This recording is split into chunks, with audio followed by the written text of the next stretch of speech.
Hello friends, vulture ഗെയിമറിൻ്റെ പുതിയൊരു വീഡിയോയിലേക്ക് എല്ലാവർക്കും സ്വാഗതം.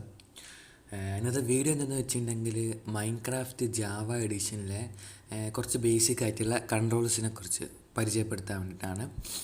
അത് കുറേ കൂട്ടുകാർക്ക് അറിയുന്ന കാര്യമാണ്, എന്നാലും ചില കൂട്ടുകാർക്ക് അറിയില്ല. അവർക്ക് വേണ്ടിയിട്ടാണ് ഈ വീഡിയോ. അപ്പം നമുക്ക് വീഡിയോയിലേക്ക് കിടക്കാം. ആദ്യം തന്നെ നമുക്കൊരു വേൾഡ് ക്രിയേറ്റ് ചെയ്യാം. കുറച്ച് ടൈം എടുക്കും. നമ്മൾ വേൾഡിലേക്ക് സ്പോണായി വന്നിട്ടുണ്ട്. ആദ്യം തന്നെ നമ്മൾ വേൾഡിലേക്ക് സ്പോണായി വരുമ്പോൾ നമുക്കൊന്ന് അനങ്ങണ്ടേ. മുന്നോട്ടും ബാക്കോട്ടൊക്കെ നീങ്ങാൻ വേണ്ടിയിട്ട് നമുക്ക് ഡബ്ല്യു എന്ന കീ നെക്കിയിട്ടുണ്ടെങ്കിൽ നമുക്ക് മുന്നോട്ട് നീങ്ങാം. എസ് എന്ന് പറഞ്ഞിട്ടുള്ള കീബോർഡിൽ നെക്കിയിട്ടുണ്ടെങ്കിൽ ബാക്കോട്ട് നീങ്ങാം. എ നെക്കിയിട്ടുണ്ടെങ്കിൽ നമുക്ക് ലെഫ്റ്റിലേക്കും ഡി നെക്കിയിട്ടുണ്ടെങ്കിൽ റൈറ്റിലേക്കും നീങ്ങാം. അതാണ് മുന്നോട്ടും ബാക്കോട്ടുള്ള കീസ്. അതേപോലെ തന്നെ ഇതിപ്പോൾ ക്രിയേറ്റീവ് ആയതുകൊണ്ട് നമുക്ക് പറക്കാൻ കഴിയും. പറക്കണമെങ്കിൽ നമ്മുടെ കീബോർഡിലെ സ്പേസ് ബാർ പറഞ്ഞിട്ടുള്ള അത് ഡബിൾ ടാപ്പ് ചെയ്തിട്ടുണ്ടെങ്കിൽ നമുക്ക് പറക്കാൻ കഴിയും. ഡബ്ല്യു നോക്കിയാൽ മുന്നോട്ട് ഇങ്ങനെ പറക്കാം. അത് ഹോൾഡ് ചെയ്ത് പിടിച്ചാൽ സ്പേസ് ബാർ ഒന്ന് ഹോൾഡ് ചെയ്ത് പിടിച്ചാൽ നമുക്ക് മുകളിലേക്ക് ഇങ്ങനെ പറക്കാൻ കഴിയും. അതാണ് പറക്കാനുള്ള ഇത്. അതേപോലെ തന്നെ അവിടെ കുറേ മോബ്സ് കണ്ടില്ലേ.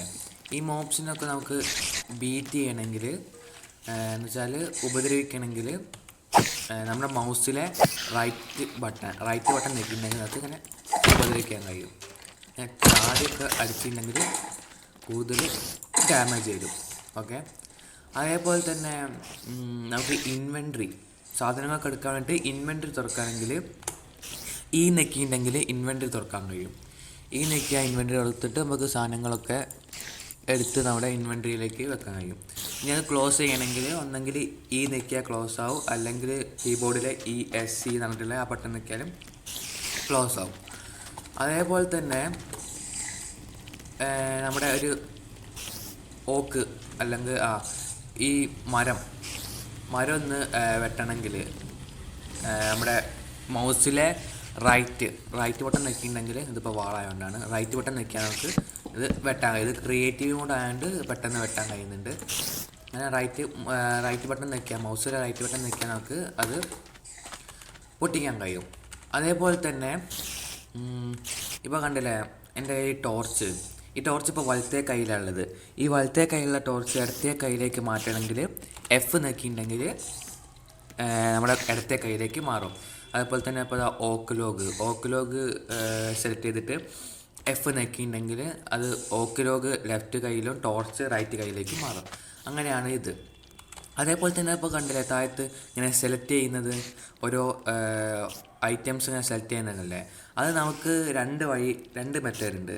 ഒന്നെങ്കിൽ മൗസിലെ റൗണ്ട് ആയിട്ടുള്ള ഇതല്ലേ ബട്ടൺ, അതിങ്ങനെ നീക്കുന്ന അനുസരിച്ച് നമുക്കിങ്ങനെ സെലക്ട് ചെയ്യാൻ കഴിയും.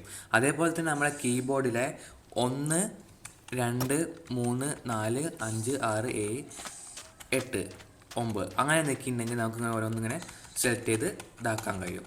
അങ്ങനെയാണ് സെലക്ടിങ്ങിൻ്റെ സാധനം. അതേപോലെ തന്നെ നമുക്ക് ആർമേഴ്സ് ഇടണമെങ്കിൽ വേണമെങ്കിൽ നമുക്ക് ഇൻവെൻട്രി പോയി സർവൈവൽ ഇൻവെൻട്രിയിൽ നമുക്കിങ്ങനെ ഓരോന്ന് സാധനം അങ്ങനെ ഇടാൻ കഴിയും. പക്ഷെ അത് തുറന്നിട്ടൊക്കെ ഇടണ്ടേ. നമുക്ക് ഫാസ്റ്റായിട്ട് ഷോർട്ട് കട്ടായിട്ട് വേണ്ടിട്ടുണ്ടെങ്കിൽ ഏതാണോ ആർമർ അത് സെലക്ട് ചെയ്തിട്ട് നമ്മുടെ മൗസിലെ റൈറ്റ് ബട്ടൺ ഒന്ന് ഹോൾഡ് ചെയ്ത് പിടിച്ചിട്ടുണ്ടെങ്കിൽ നമുക്ക് അത് ഇടാൻ കഴിയും. കണ്ടില്ലേ, നെതറൈറ്റ് ബൂട്ട് ഇട്ടത്.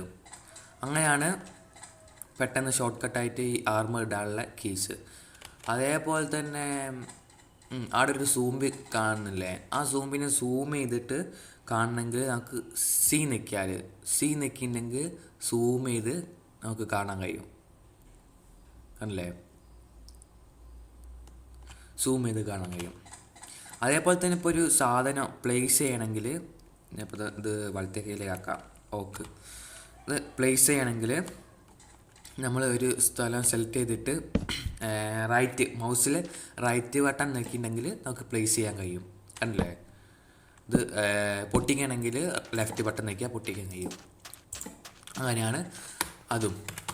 അതേപോലെ തന്നെ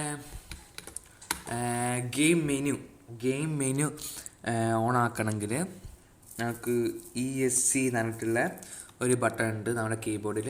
അത് നിൽക്കിയിട്ടുണ്ടെങ്കിൽ നമുക്ക് ഗെയിം മെനു കണ്ടില്ലേ, ഗെയിം മെനു ഓപ്പൺ ആവും. എന്നിട്ട് നമുക്ക് വേണമെങ്കിൽ നമ്മുടെ കൺട്രോൾസൊക്കെ നമുക്ക് ഇഷ്ടത്തിന് ചേഞ്ച് ചെയ്ത് ചെയ്യാം. അതേപോലെ തന്നെയാണ് ഇത് കണ്ടില്ലേ, 2 ഓക്ക്. ഇപ്പോൾ ഒരാൾ വന്നിട്ട് നമുക്ക് ഒരു ഓക്ക് ലോഗ് വേണമെന്ന് പറഞ്ഞിട്ടുണ്ടെങ്കിൽ നമുക്ക് ക്യൂ നിൽക്കിയിട്ടുണ്ടെങ്കിൽ ഇതാ ഓരോന്നായിട്ട് ഇങ്ങനെ ഡ്രോപ്പ് ചെയ്യാൻ കഴിയും നമുക്ക്. അതല്ലെങ്കിൽ നമുക്ക് ഇതാ ഇൻവെൻറ്ററി പോയിട്ട് ഇതാ ഒന്നായിട്ട് ഇങ്ങനെ ഡ്രോപ്പ് ചെയ്യാം. അതല്ല ഓരോന്ന് സെലക്ട് ചെയ്യണമെങ്കിൽ മൗസിലെ റൈറ്റ് ബട്ടൺ നിൽക്കിയിട്ടുണ്ടെങ്കിൽ ഇതാ ഓരോന്നായിട്ട് ഇങ്ങനെ അങ്ങനെയും ചെയ്യാൻ കഴിയും. റൈറ്റ് ബട്ടൺ നീക്കിയിട്ട് ഇങ്ങനെ ഒന്ന് സെലക്ട് ചെയ്യുക, എന്നിട്ട് റൈറ്റ് ബട്ടൺ നീക്കിയിട്ട് ഡ്രോപ്പ് ചെയ്യുക, അങ്ങനെയും ചെയ്യാൻ കഴിയും. ഇത് വേഗത്തിൽ ചെയ്യണമെങ്കിൽ നമുക്ക് ക്യൂ നീക്കിയിട്ടുണ്ടെങ്കിൽ വേഗത്തിൽ ചെയ്യാൻ കഴിയും. അതും കൂടി പറഞ്ഞിട്ട് നോക്കാം.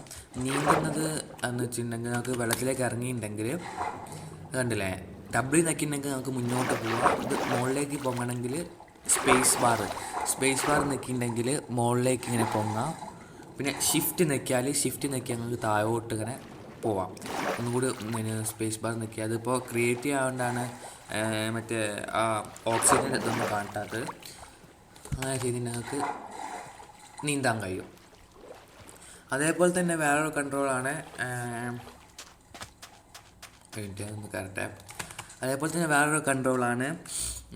നമ്മുടെ ക്യാമറ ചേഞ്ച് ആക്കുന്ന കൺട്രോൾ. അത് F5 നിൽക്കിയിട്ടുണ്ടെങ്കിൽ നമുക്ക് ഓരോ ഡയറക്ഷനായിട്ട് ഇങ്ങനെ ചേഞ്ച് ആയി വരും. കണ്ടില്ലേ, F5 നിൽക്കിയിട്ടുണ്ടെങ്കിൽ ഓരോന്നായിട്ട് ഇങ്ങനെ ചേഞ്ച് ആയി വരും. അതേപോലെ തന്നെയാണ് നമുക്ക് കോർഡിനേറ്റ്സ് കാണണമെങ്കിൽ നമ്മുടെ കീബോർഡിലെ F3 നിൽക്കിയിട്ടുണ്ടെങ്കിൽ കോർഡിനേറ്റ്സ് കണ്ടില്ലേ, ബ്ലോക്ക് കാണണമെങ്കിൽ F3 നിൽക്കിയാൽ കാണുമോ. F3 ഒന്നും കൂടി നിൽക്കിയിട്ടുണ്ടെങ്കിൽ നമുക്ക് ക്ലോസ് ചെയ്യാനും കഴിയും. അത്രയൊക്കെയാണ് ഈ വീഡിയോയിലേക്ക് ഇൻക്ലൂഡ് ചെയ്യുന്നത്. അപ്പോൾ നിങ്ങൾക്ക് ഈ വീഡിയോ ഇഷ്ടപ്പെട്ടിട്ടുണ്ടെങ്കിൽ സബ്സ്ക്രൈബും ലൈക്കും ചെയ്ത് സപ്പോർട്ട് ചെയ്യുക. അപ്പോൾ ആദ്യമായിട്ടാണ് വോയിസൊക്കെ വെച്ചിട്ടുള്ള വീഡിയോ എടുക്കുന്നത്, അതിൻ്റേതായ പ്രശ്നങ്ങളൊക്കെ ഉണ്ടാകും. എന്തായാലും അടുത്തൊരു നല്ല വീഡിയോ വരുന്നവരെ എല്ലാവർക്കും ബൈ. ഞാൻ പോകുന്നു. ബൈ.